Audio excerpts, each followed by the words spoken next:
Very good morning to all students. Today we are going to discuss our new topic hydrocarbon. Last lecture मध्ये आपण introduction of chemistry आणि कंपाऊंड्सचं introduction पाहिलं होतं. त्यामध्ये आपण पाहिलं होतं, तुम्हाला आठवत असेल की बेसिकली कंपाऊंड म्हणजे काय आणि कंपाऊंडचे प्रकार कोणते. त्या लेक्चर मध्ये आपण बघितल्याप्रमाणे कंपाऊंडचे दोन प्रकार पाडण्यात आले होते. पहिला प्रकार होता कंपाऊंडचा इनऑर्गॅनिक कंपाऊंड आणि दुसरा प्रकार होता ऑर्गॅनिक कंपाऊंड. आपण बघितलं की रिसेंट माहितीनुसार those compound which contain carbon as a chief element त्यांना आपण म्हणतो ऑर्गॅनिक कंपाऊंड.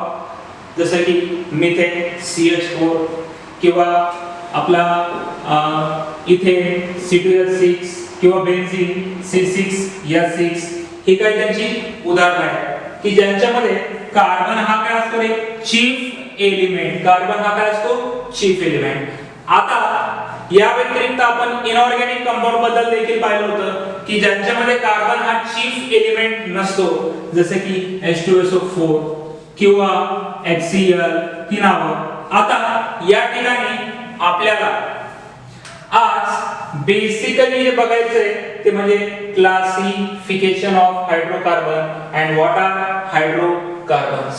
आता आजच्या या लेक्चर मध्ये आपण सुरुवातीला इंट्रोडक्शन ऑफ हायड्रोकार्बन पाहतोय.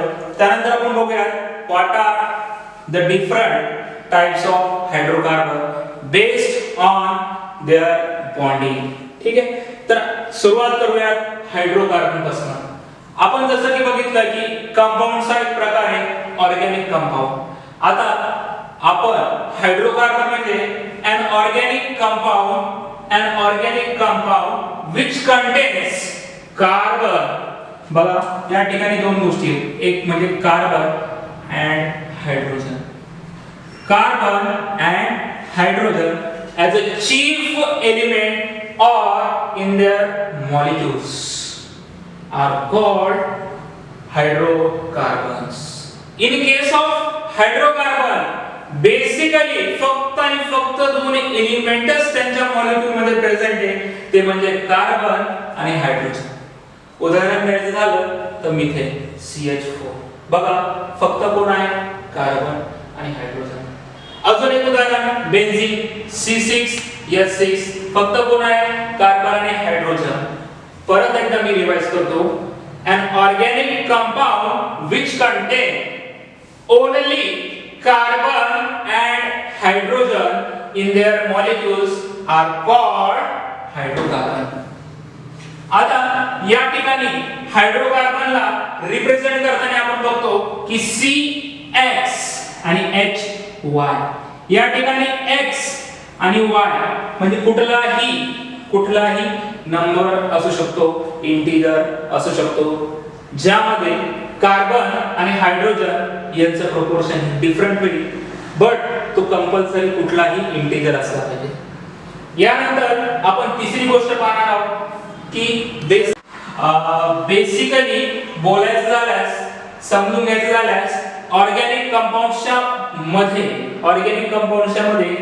आपण बघतो की जितकेही ऑर्गॅनिक कंपाऊंड असतील ते फक्त या हायड्रोकार्बन पासून बनलेले आहेत. जसं की आपण एक उदाहरण घेऊ अल्कोहोलचं.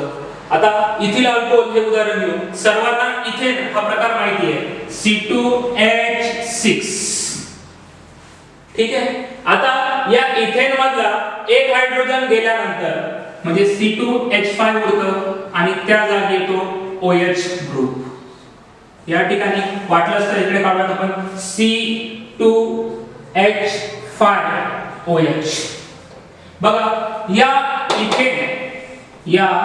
इथेन मध्ये H जाऊन एक H जाऊन H5 बनणार आणि या जागी OH येणार आणि काय तयार होतोय अल्कोहोल, इथिल अल्कोहोल. मग सांगायचं झाल्यास हा जो अल्कोहोल आहे तो बेसिकली कोणापासून ओरिजिनेट झालाय इथेन पासून. इथेन पासून हा फॉर्म झालाय. इथेन मधला H जातो आणि OH येतो, त्यावेळेस अल्कोहोल बनतो. याचाच अर्थ आपण यांना फंडामेंटल कंपाऊंड असं देखील म्हणू शकतो. म्हणजे जितकेही हायड्रोकार्बन असतात, जेवढेही हायड्रोकार्बन असतात, these are fundamental organic compound. आता या हायड्रोकार्बन्सचा बेसिकली आपल्या सराउंडिंग मध्ये उपयोग कुठे होतो? रोजचा यांचा उपयोग हा आपल्याला परिचित आहे. पहिला उपयोग, विदाउट हायड्रोकार्बन आपण आपल्या व्हेइकल्स, आपले ट्रान्सपोर्ट रन करू शकत नाही. म्हणजे ऍज अ फ्यूल, जसं की पेट्रोल किंवा डिझेल, ही सर्व आपली उदाहरणं आहेत हायड्रोकार्बनची. या व्यतिरिक्त हायड्रोकार्बनचा उपयोग हा मॅन्युफॅक्चरिंग मध्ये केला जातो वेगवेगळ्या पॉलिमर्सच्या. जसं की हायड्रोकार्बन्स बेसिकली आपल्या डे टू डे लाईफ मध्ये वापरले जातात. त्यांचा पहिला यूज आहे ऍज अ फ्यूल. जे पेट्रोल किंवा डिझेल किंवा केरोसिन्स आपण आपल्या डेली लाईफ मध्ये वापरतो, ती म्हणजे आयडियल एक्झाम्पल ऑफ काय, तर हायड्रोकार्बन.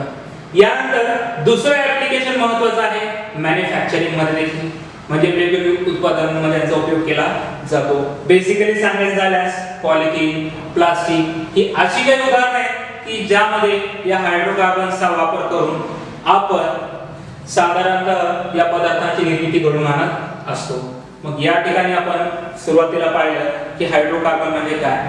फर्स्ट पॉइंट आहे की those organic compound which contain carbon and hydrogen atom in their molecule are called hydrocarbon.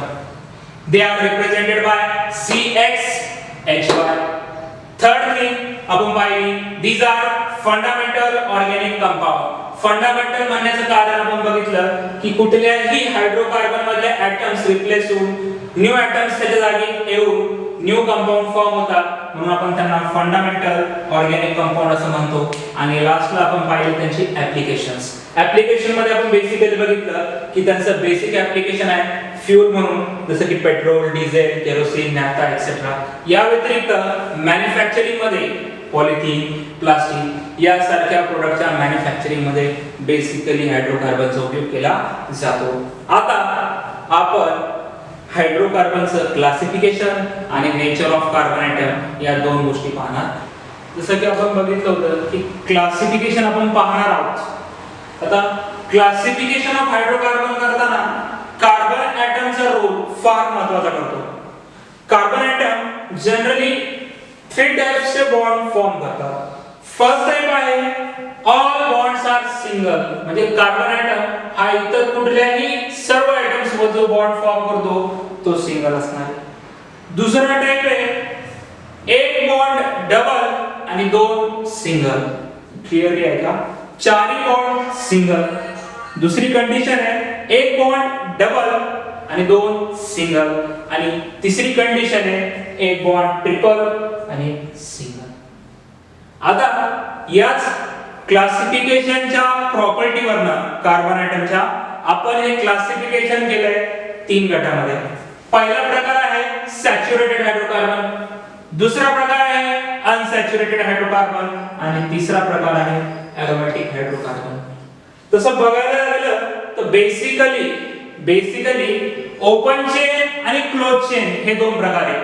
आणि ओपन चेन म्हणजे कसं, ज्यामध्ये लॉंगेस्ट कंटिन्युअस चेन फॉर्म झालेली असते कार्बन ॲटमची इतर कार्बन सोबत. आता या ठिकाणी आपण पाहतो की क्लोज चेन मध्ये, जसं की एक उदाहरण द्यायचं झालं, हे उदाहरण बघा. या ठिकाणी असणारा प्रत्येक कार्बन हा इतर कार्बनशी जोडलेला तर आहेच, परंतु एक सायकल ज्याला म्हणतात किंवा एक रिंग ज्याला म्हणतात ती तयार झाली. पण या एक्झाम्पल मध्ये तुम्ही जर बघितलं तर कुठल्याही प्रकारची रिंग तयार नव्हता, कंटिन्युअस एक चेन फॉर्म झालेली.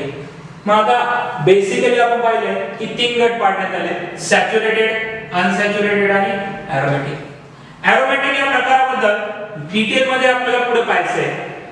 What is mean by aromatic, what is mean by Huckel rule. सध्या पुरतं फक्त एक गोष्ट त्यात लक्षात ठेवण्यासारखी आहे की those organic compound which follows हुकेल rule.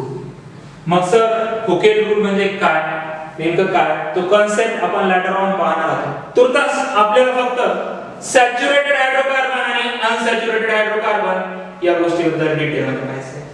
बघा आपण बघतोय की या ठिकाणी हायड्रोजन प्लेस करतोय, इथे प्लेस करतोय, इथे प्लेस करतोय, इथे प्लेस करतोय. एक उदाहरण घेऊयात आपण C6H14.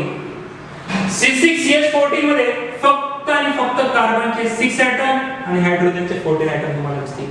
आणि याचा जर चेन काढायचा झालास आपल्या लक्षात येईल की सर्व चेन मध्ये प्रत्येक कार्बन हा इतर कार्बनशी फक्त आणि फक्त सिंगल कोव्हॅलेंट बॉन्डने जोडलेला आहे. फक्त आणि फक्त कोणत्या बॉन्डने?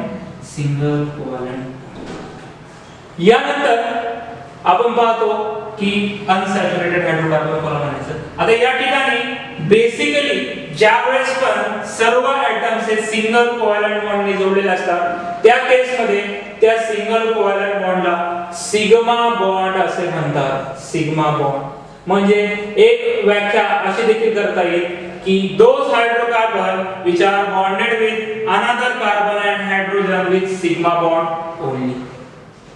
आता यानंतर अनसॅच्युरेटेड हायड्रोकार्बनची दोन उदाहरणे आपल्या पुढे दिलेली आहेत. एक म्हणजे C6H12 आणि दुसरा आहे C6H10 ज्याला हेक्सिन आणि हेक्साइन असं देखील म्हणता येईल. आता यामध्ये एक गोष्ट प्रकर्षाने आपल्याला जाणवते की प्रत्येक कार्बन हा इतर कार्बनशी सिंगल या व्यतिरिक्त एक जोडी अशी असते जशी की ही जोडी बघा.